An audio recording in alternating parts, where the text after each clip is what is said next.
everyone, this is Ig Arthur, or E.G. Arthur if you prefer, and welcome to my first full-length video.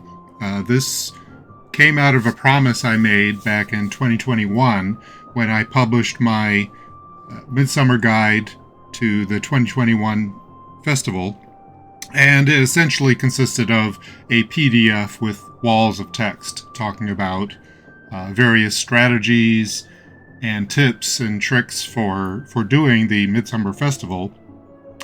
Not everybody responds very well to walls of text. So this year, I decided I would go a different route and I would produce a video. As you can tell, or as you will find out very shortly, I don't have very good speaking voice for this kind of thing, and my video editing skills are rudimentary at best, but I'll give it my best shot. So, in terms of chapters here, the video is a bit on the long side because I'm including a bunch of different things. Number one chapter is just this intro, and then number two is just a recap of the best optimized run that I came up with in 2021, which, by the way, is slightly different than when I published in the PDFs. I did tweak it a little bit after I published the PDF, so this is kind of like a catch-up for 2021. And then I get into, in Chapter 3, I get into the actual run for 2022. This is the best I've been able to come up with so far. The festival isn't over, so maybe it will improve. But for now, this is the best run. And this chapter is almost raw footage, other than the fact that I added a narration and I also added an overlay for a stopwatch in the lower right-hand corner so that people can keep track of what's going on. Chapter 4 is mostly just a slideshow with a few clips and screenshots added, where I just address the objection that making the crafting turn-ins ahead of time is essentially a cheat, which I disagree with, and I explain why. But also in the course of that, I touch on things like doing booze runs and some other topics. And then the final chapter is a little sneak peek of a plugin that I'm working on and should be releasing in the next few days. And among other use cases that are included with that plugin is a timely one, because it's an overlay, a graphical overlay for the wine glass table for the To the Last Drop quest that takes place in the Splintered Shield. Or at least the quest objectives are in the Splintered Shield. I have taken care to not give away the spoiler for that particular quest, so I actually blur out part of the overlay so that I don't ruin the spoiler. But once it comes out, people will be able to see the real thing. So consider that just a tease of the plugin. One thing I will mention about the run, or both runs, both the 2021 and 2022 runs, is these are self-contained runs within Minas Tirith Midsummer. In other words, I don't include any porting to homesteads, porting to Lalia's Market or Bree or anywhere else. It all takes place within Minas Tirith Midsummer. There are probably some optimizations that could be used, that could be added to this run in order to make it even shorter. But the long story short is that the 2022 run is in the 14 to 15 minute range, assuming that you've already crafted the turn-ins ahead of time. So let's head on into the recap of the 2021 run. So here's the route that I developed in 2021, and I apologize in advance for all the zooming, but as we all know, the Midsummer Minas Tirith map is a bit of a nightmare. It's very complex and jumbled, and just circling the quest rings wasn't cutting it for me, so I'm going to do some zooming here, so I apologize if that makes anybody nauseous. So the run from 2021 starts at the Rapper quest person, of course, down near the stables, and then You could either do this at the end of the run or the beginning of the run, but near the stables or in the stables, do the Aiding the Stable Hands quest, which is pretty fast and efficient. And then from the first circle, head up to all the way to the Citadel, pick up some quests, and also do the Faramir version of the Feast Hall quest. The objectives for that are both in the Feast Hall itself and also in the courtyard, where you bury Boromir's horn in some soil. So, coming down from the Citadel to the 6th circle, then down the ramp to the 5th circle, I'm showing with the arrow there. This is the only point in the run where I actually use a ramp to get from one circle to another, so the sequencing is important just for this part. On the 5th circle, you go to the Houses of Lore and do a couple quests there, one of which you got previously, you picked up previously, and the other one is self-contained within the Houses of Lore. You do the Placing the Flowers quest, and also you do the quest where you go around and I think it's called Wayward Verses, or Love is in the Air, and the items are called Wayward Verses, and you pick them up and catch them and hand in the quest.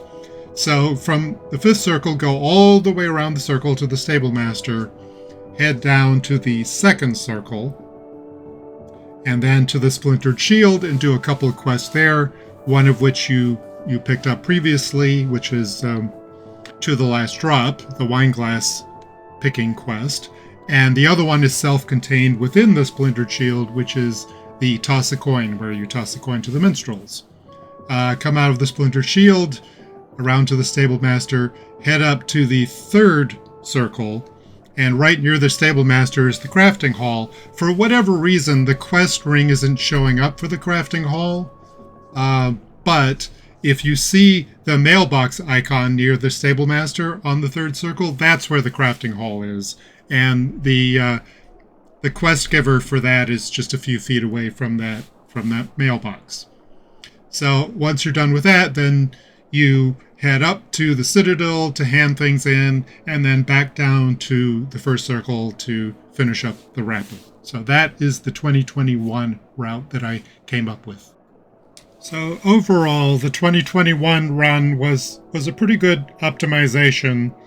And in order to speed things up, I actually came up with a couple of micro-optimization, which is the ability to fall from the upper level of the Splintered Shield and the upper level of the Houses of Lore with either not breaking your legs at all or just a minimal breaking of legs. It takes a little bit of practice and finesse, but here's a couple of clips. First one is the Houses of Lore, and if you head towards that big pillar and twist as you're falling, you can completely avoid breaking your legs, but even if you do break them, it's only like a 5-second gimping. By the time you get to that door, you're already past the broken legs. For the Splintered Shield, the idea is to drop down from the upper level while doing the Toss a Coin quest, and then head towards the Wineglass quest. You need to point towards the barrels and then, again, twist as you're falling.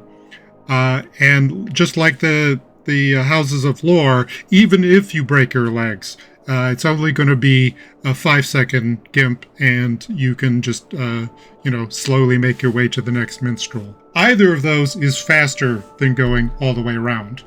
Of course, those micro-optimizations kind of feel ridiculous now because I don't use either of those quests in the 2022 version, but it's just something you can look into doing if you want to shave off a few seconds here or there. At the end of the day, the 2021 run was about 16 minutes, and that's not on a war steed even. The war steed actually doesn't make much difference to the overall timing, but it's about 16 minutes. Alright, so here's the 2022 version of the optimized run, which is really not a version, it's a radically different run. Although it does start the same, picking up the wrapper and aiding the stable hands. Like I said, for the 2021 run, this could be done either at the beginning or the end, since it's near the wrapper quest person, Phalith, who both gives the quest, the wrapper quest, and also where you turn in the wrapper quest. So if you have a tune that's only doing Midsummer questing 10 a day, then you can just park them there and do this quest either at the beginning or the end. And while I'm working my way through this quest, I'm just going to talk a little bit about mounts. In this particular version of run, I'm going to alternate between a war steed and a regular mount. Usually I prefer to just stick with one kind of mount when I do these kind of runs. That way I can use my mount dismount command and not have to, think to myself, well, what was the last kind of mount that I used, and do I need to switch or do I not need to switch, etc. But in this particular run, there are certain quests that really benefit from not using a war steed, and other ones that do benefit from using a war steed. So you're going to see me switching somewhat back and forth between those. So after aiding the stable hands, as before, I'm going to head up to the Citadel. And as I'm sure most people realize, this tunnel here is not very war steed friendly.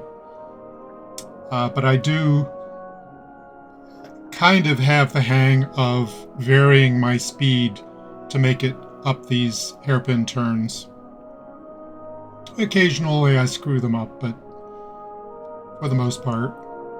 On this last one, of course, you can go at full tilt as long as you hit that door the right way, so you can just kind of brush past it. Right, so now I'm picking up wedding supplies and Tasty Morsels up in the Citadel. Wedding supplies is one of those quests that I originally rejected in 2021 because it's subject to interference by other players. The wedding supplies take a while to respawn after they've been picked by other players, and so it's kind of variable, the length of time it takes. If you do it during a peak time, it can take as much as 3 minutes or more, and that's why I rejected it. So for 2022, what I'm offering are two different alternates. Either if it's during peak time or you just don't like the uncertainty, you could always do the Fairmere Feast Hall, just as in 2021, instead of wedding supplies. Right, so after the Citadel, I'm going to pick up the quest here with second circle, Artistic Direction, and the sequencing here is actually important. You want to pick up this quest right before heading to the third circle for the first time, because if you interrupt that swift travel, you're already halfway down the ramp. I think I saw a little redhead do the same thing.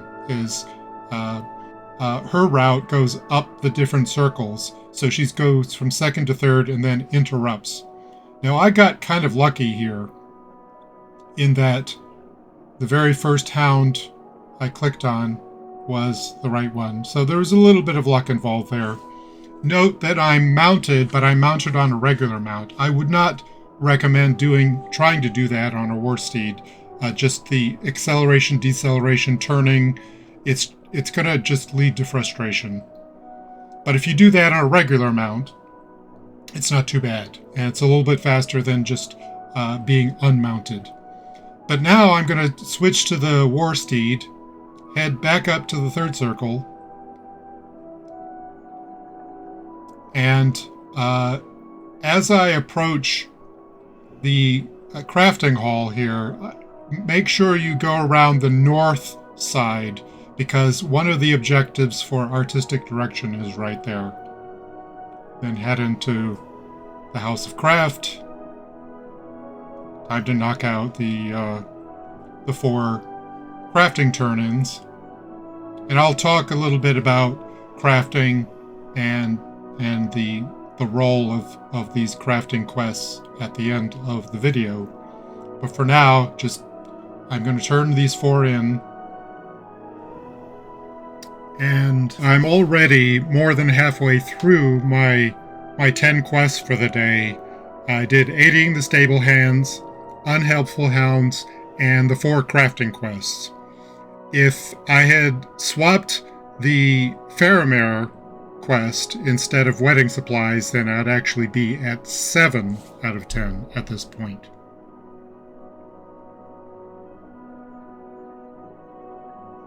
Right, so now I'm going to head clockwise on the 3rd circle.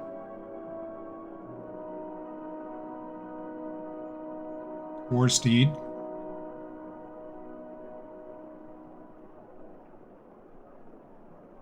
And there is a tipping point here. If you get a little bit south of the pier, then it turns out that if you want to get back to a stablemaster, it makes more sense to go up the ramp to the 4th circle than it does to go all the way back to the 3rd circle stablemaster. See, there's the ramp right there. So you just bear that in mind, because I'm going to use that to effect. Now, you notice there was a little bit of a graphics glitch right there. And in fact, there's quite a few graphics glitches in all of this. This is not a flawless video by any stretch. Alright, so now there are sometimes wedding supplies before you get to Ciriel, going clockwise, but most of them are going to be clockwise from Ciriel. For the wedding supplies, I'll use a regular mount, because what I'm doing here is I'm spamming my select next item key in order to find the wedding supplies at the same time as I'm riding, and I don't want to have to deal with all the Warsteed nonsense while I'm doing that, so I'll use a regular mount. Plus there's a lot of mounting and dismounting involved, and that takes longer on a Warsteed, so it makes more sense to use a regular mount for this part of the run.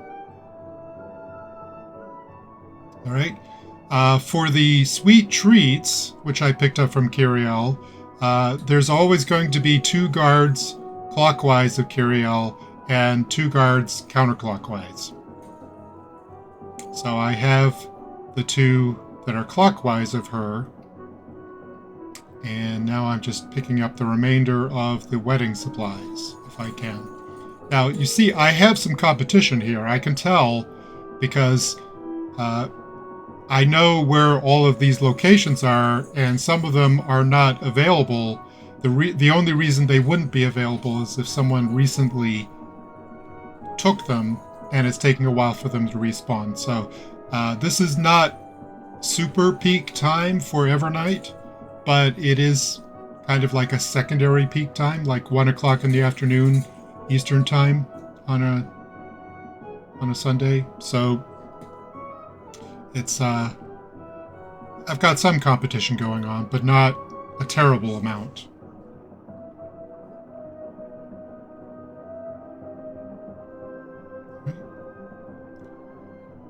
Now to grab those 2 hungry guards that are counterclockwise of Ciriel.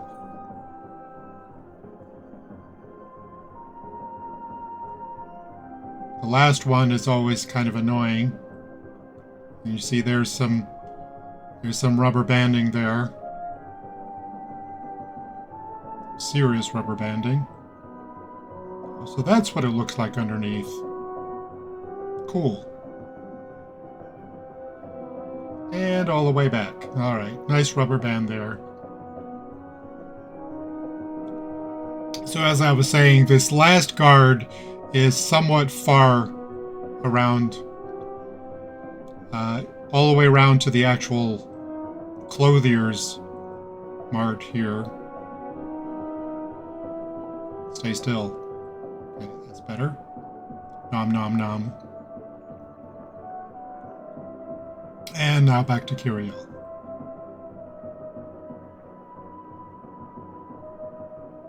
Now, the beauty of this run here is, or you may have noticed that the second circle quest objectives were right near the bottom of the ramp from the third circle.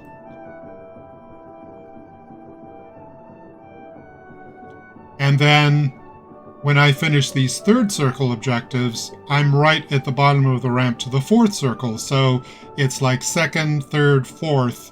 It's all very connected, as opposed to the 2021 route, which had certain hubs, but they weren't really connected to each other. Splintered Shield and Houses of Lore weren't really connected to each other. These ones are. So for the Tasty Morsels, there's one that is counterclockwise of the Stable Master, and then 4 that are clockwise. So that's kind of lopsided. And you would think that this is not something you'd want to do on a war steed, but actually it's not that bad. Even the one where you have to go through the trellis and make a sharp turn, usually I don't have a lot of trouble with that one. You just need to plan a little ahead for it. Overall, I think doing this on a war steed is slightly faster than doing it on a regular mount.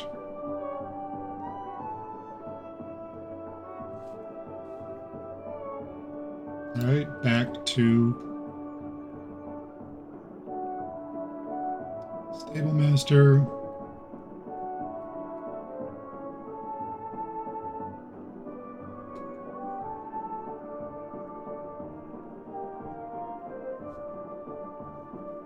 And you could do this in a different order. You could go up to the Citadel and back down to the second circle, but I do want to leave open the option that some folks may want to shave off even more time after turning this in, and then the Citadel turn-ins. They could use something like a homestead port to the city stables, or they could use the milestone. So by turning in that second circle quest before going to the Citadel, you leave that option open. So that's why I usually do it in that order. But ultimately, it doesn't really matter.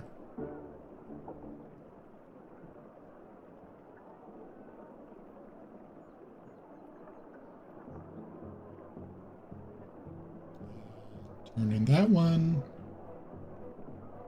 Turn in this one. Let's head down.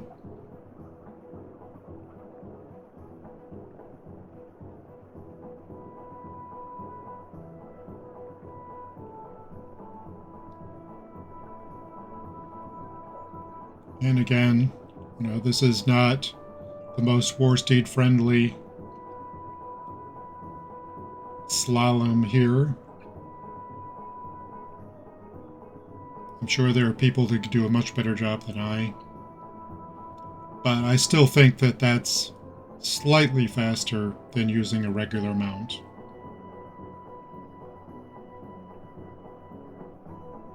City stables.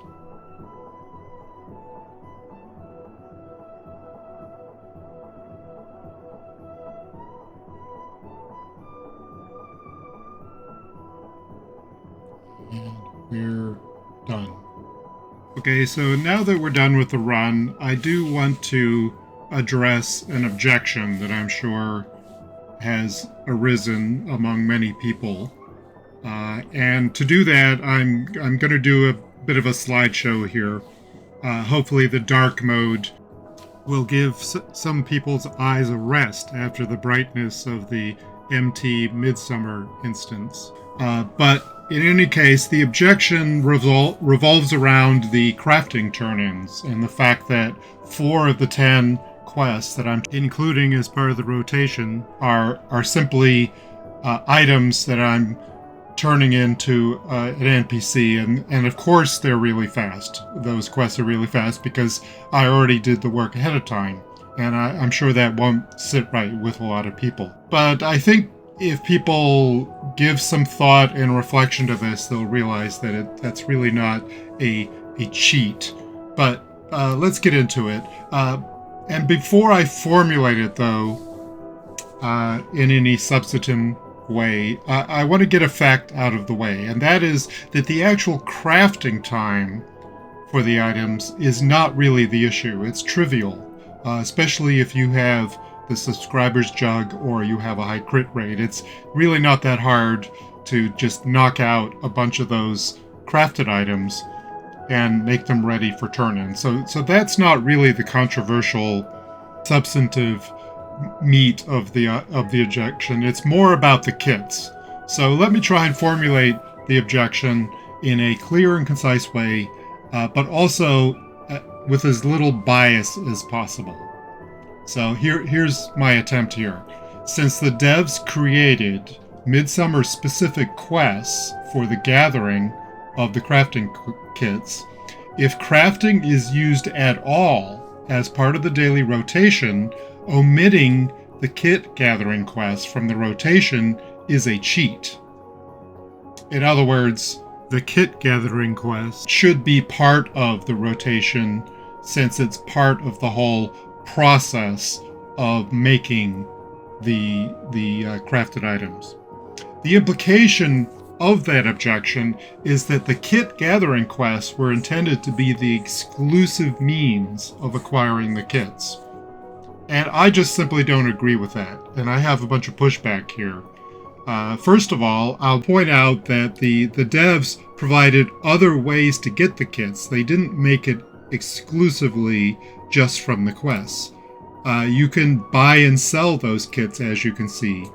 This particular character can't afford any of those, but I have plenty of characters who can.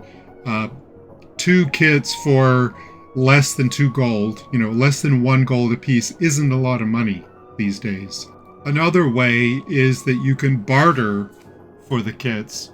It's 2 tokens per kit from the same NPC that you use to turn in the quest. So you're standing right there, you're already interacting with the NPC. It's not a big deal just to barter for some kits and then use those kits, do some crafting, and then have some crafted items ready for the next day's rotation.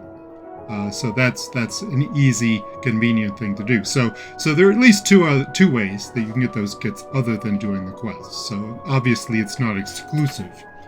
Another pushback that I have, and this falls in the general category of comparing what the devs could have implemented but chose not to.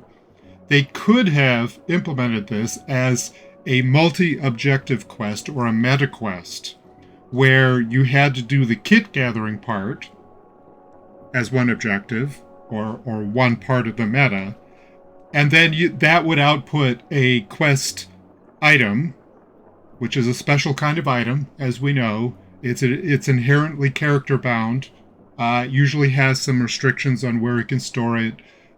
Sometimes it's not venerable, sometimes it's not destroyable, so it's a special kind of item. And then you could use that in the next stage of the quest line, and then you do the crafting, and then that would create a quest item which you would then turn in.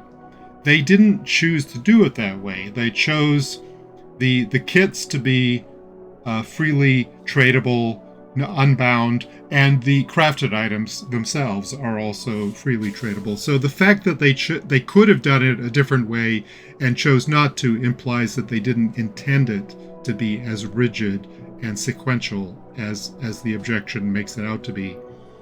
Another pushback is that you can crit those items when you craft them, meaning that you can get more efficiency than just the plain crafting alone, and therefore that implies that the devs had efficiency in mind, efficiency of production in mind when they created that crafting recipe. Many quest-related or rep-related items cannot be critted. I believe that on the old LI system, if you crafted a relic, that couldn't crit either. So a lot of stuff isn't crittable, but this is. So obviously they care about efficiency. and they wanted to accommodate that. And the last pushback I have on this direct point is the idea that the crafting is asynchronous to the rest of the quest activity. And that's a fancy word. Another word that people might want to use is time shifting. The basic concept is you can do your crafting at some other time besides when you're doing the rest of the quest activities. An example would be if you have work or school or family commitments during the week, and then on other days like the weekend or a holiday, we have here in the US, we have the July 4th holiday coming up in the middle of Midsummer. You can spend the extra time crafting in bulk and make a bunch of items to turn in during those times when you're more constrained as to your schedule. So the time shifting aspect again implies that the devs had efficiency and convenience in mind, and they didn't mean for this to be a very rigid sequence of events. All right, so this second slide focuses more on the subordinate clause about if crafting is used at all as part of the daily rotation, which makes a good point. If it really bothers you to use those crafting turn-ins as part of your rotation, then you can substitute some or all of them for other quests. And here's where I'm going to dip into my 2021 ideas for other quests that could be used to substitute for those crafting turn-ins for the sake of purity or immersion. If you want to do only one substitution of a crafting turn-in quest, I would recommend doing the Faramir Feast Hall quest, which is about 2 minutes and 20 seconds, according to my timings. Now, if you recall, I mentioned that as an alternate to the Wedding Supplies quest for people who didn't want to compete with other players on that quest. So if you use it as a substitute for one of these, then you lose the option to use it as an alternate for Wedding Supplies. So you'll have to do Wedding Supplies, and good luck with that in peak times. I have an asterisk there as a tangent to one of the ideas which I rejected, which was to do the Growing Pains quest.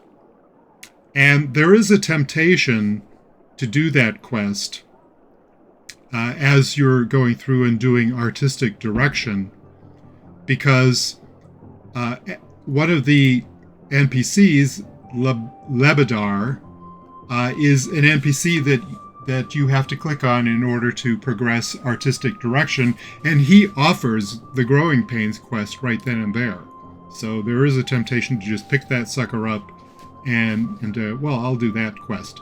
So after you pick it up, moreover, a lot of the quest activity that follows shortly afterwards is on the third circle, and the quest objectives for Growing Pains is also on the third circle. So that would seem to also lend some synergy to doing Growing Pains as part of your rotation. Another nice thing about Growing Pains is that it's non-competitive. You can be watering plants or pulling weeds at the same time as someone else does. Here's a short clip. If you can see from the induction bars, I'm doing my induction at exactly the same time on exactly the same object as someone else. And we're not interfering with each other at all. So that's kind of nice, unlike, say, Wedding Supplies. So that's the good news. The bad news is that although it's on the third circle, it's all the way around counterclockwise as far as you can go, all the way up to the mountainside, which is exactly the opposite direction of where all of your other third circle quest objectives are. The Growing Pains is at about the 11 o'clock or maybe even the 10 o'clock point on the clock, whereas the other objectives are like 6 or 7 o'clock. So essentially you have to go around the entire circle. By the time you go out to the quest objectives for Growing Pains and you make your way back, you go down the ramp to turn in the quest and you make your way back up, you've already burned through about 3 minutes, more than 3 minutes. So it's really not that synergistic.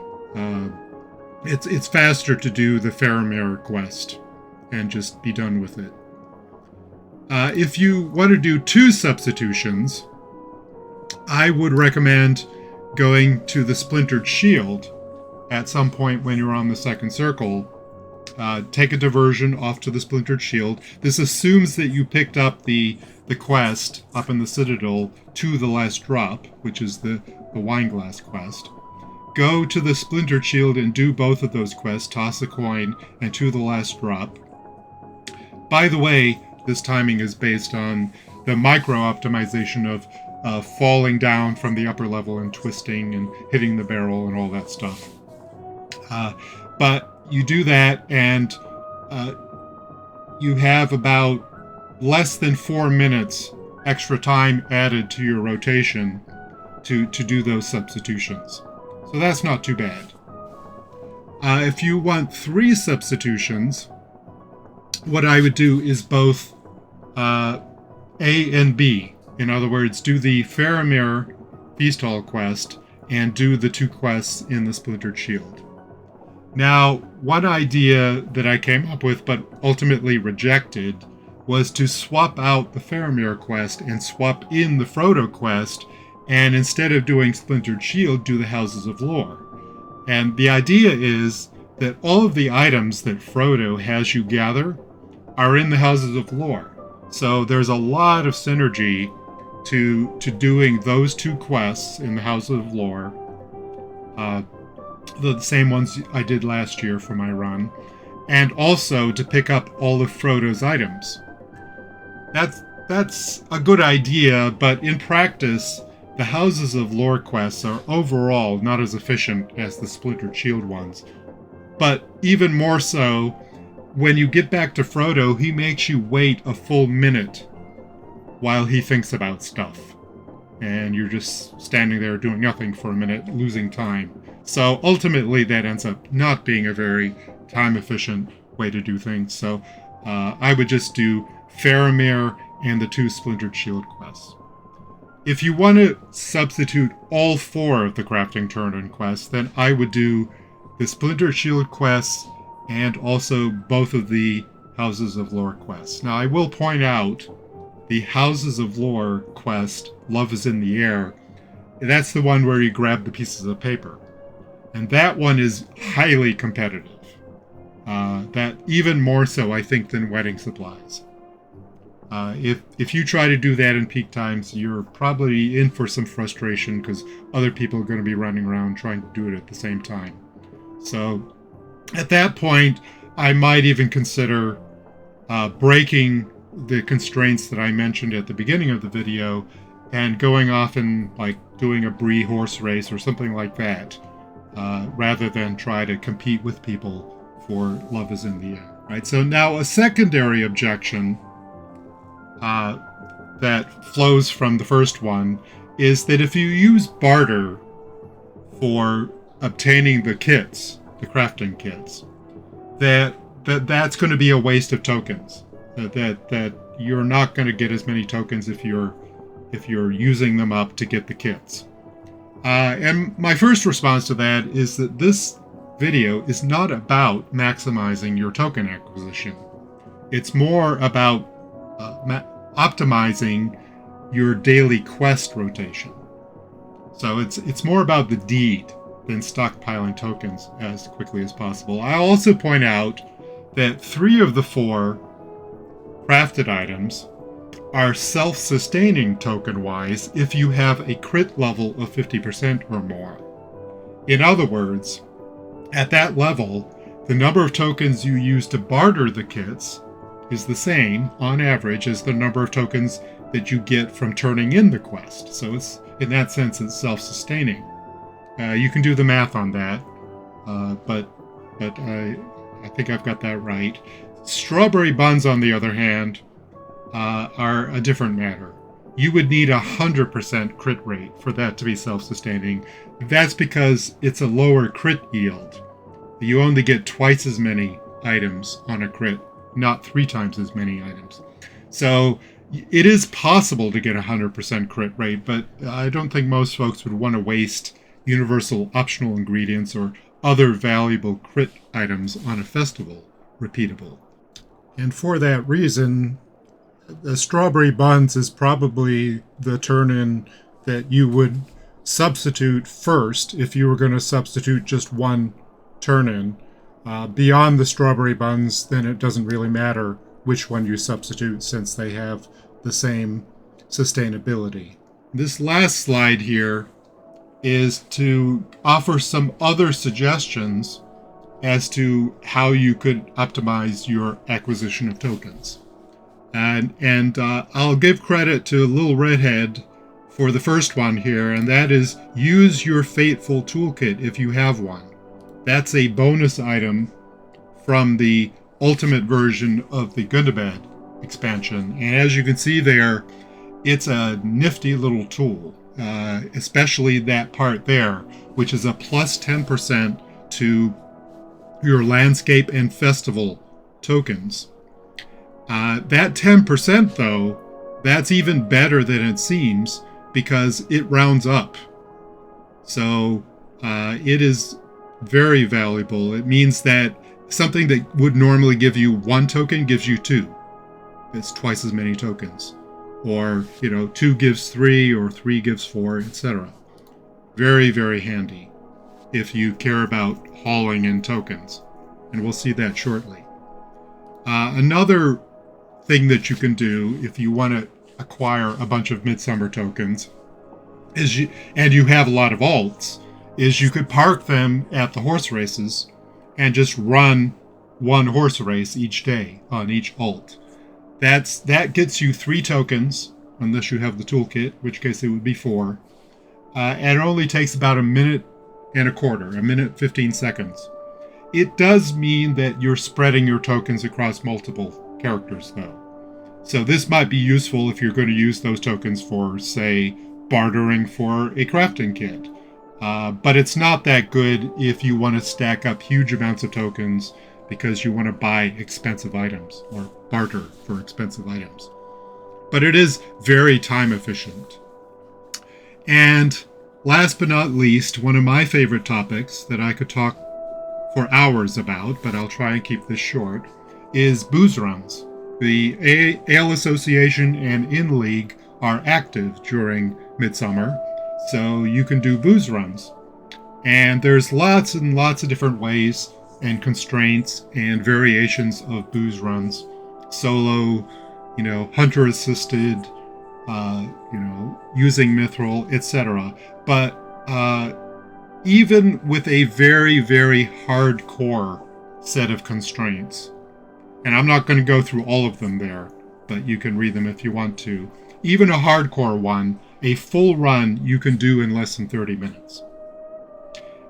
A full run gets you at least 10 boxes. If you have the Fateful Toolkit, that's 22 boxes.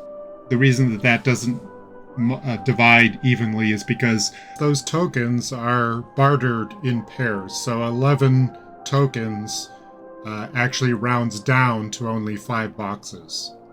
So it's actually 11 tokens normally. With the Fateful Toolkit, it's 22 per faction. So that ends up being 22 boxes. The toolkit bonus also applies when you open the boxes. So without the toolkit, you'll get at least 30 Midsummer tokens. But if you have the toolkit, you end up with 88. 88 tokens in the course of a day for less than 30 minutes. That's more efficient than you're going to see with anything that you'll find in Minas Tirith. And just some additional notes, that's a hardcore run in less than 30 minutes. If you have fewer constraints, you could get that down to as little as 20 minutes, even without using Mithril Coin.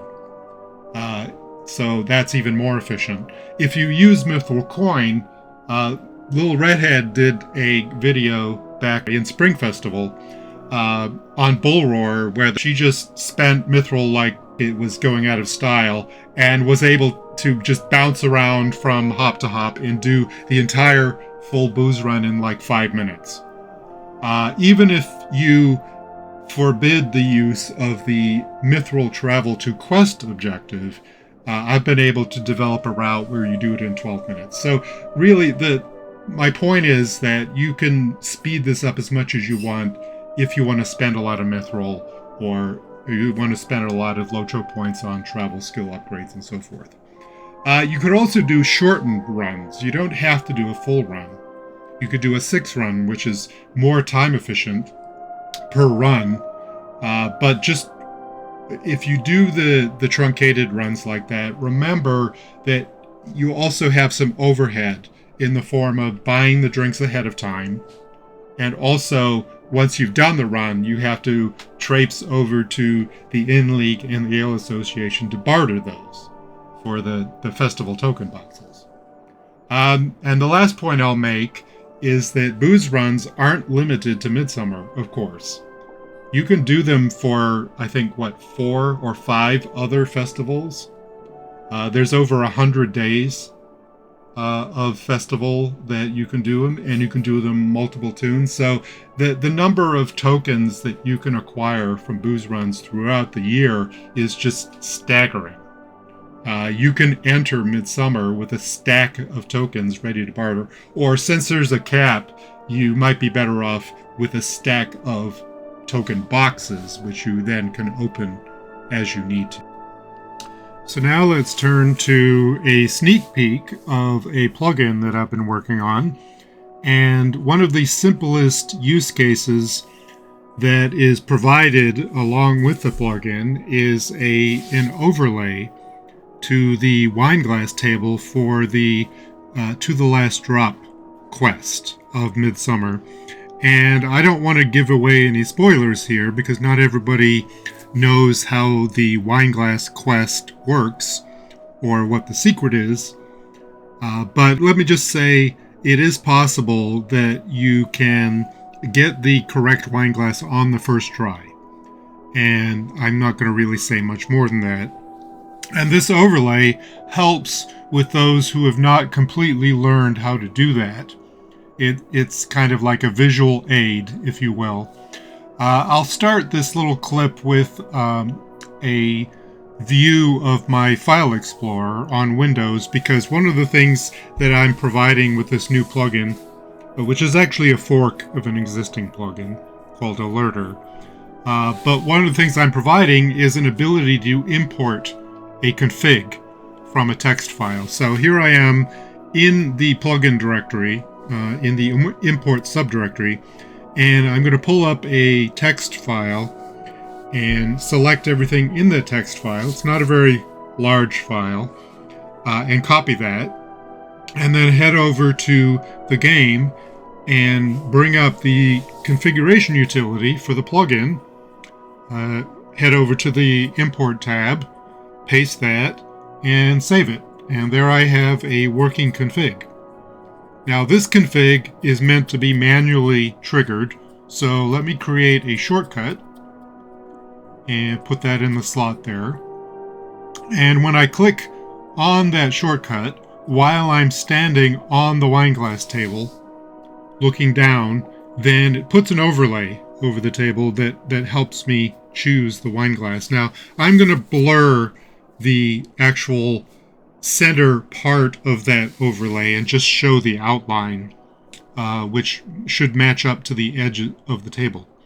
But that's just a sneak peek of what it looks like. If you actually want to see what it really looks like, then I'll be publishing that plugin in a day or two, I hope, and then it'll become available. But for those who don't want to, who spoil the surprise or the secret of how to do the wine glass quest, then you can just ignore it. And that concludes this video. Thank you for watching, and hopefully someone found it useful.